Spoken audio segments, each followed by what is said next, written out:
Sayram dahasida shu arqamda ko'rib turgan uyinglarni polniy bari mebellarni ishlaganmiz. Yuringlar birgalikda kirib obzor qilamiz. Xo'sh, uyimizni kirish qismiga mana shunaqa prihoshka ishlab berganmiz. Ko'rsanglar bo'ladi.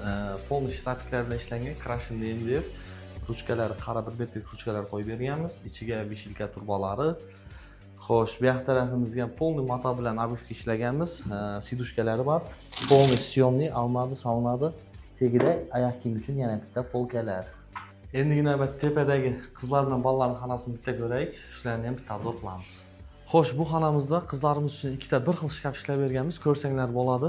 Krashin MDF'ning zoloto ruchkalari bilan shkafimiz polностью korpusning ichiga joylashdi. Zazorlari, sherlari hech narsasi yo'q. Ko'rib bitta baho bersanglar bo'ladi.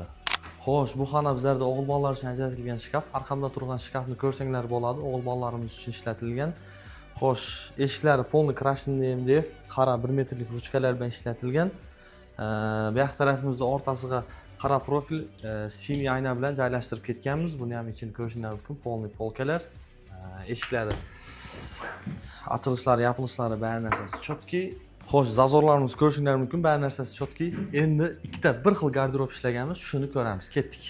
Xo'sh, bu xonamizda ko'rsanglar bo'ladi. Shunaqa neobычный garderob joylashtirib berdik. Bu garderobimiz ikkita chetdagi 4 teshikka krashin MDF'dan ishlanildi.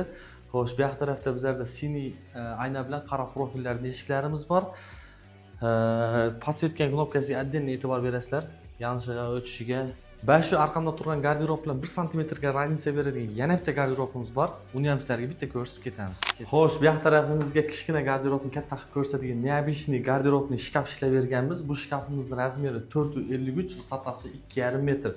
Xo'sh, shkafimizni obzor qilsak, bu yoq tarafimizda bizlarda vishilkasi, tegida ikkita tortmasi.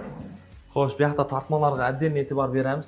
Tortmalar полностью tandem box bilan ishlangan, furniturasi Hefel. Bu yoq tarafni ochadigan bo'lsak, bu yoq tarafda bizlarda polkalar joylashdi. Profilga WhatsApp nomerlarini qoldirganmiz. Shu yoqqa bemalol xabarlashib, o'zinglar qiziqqan savollarga javob olsanglar bo'ladi.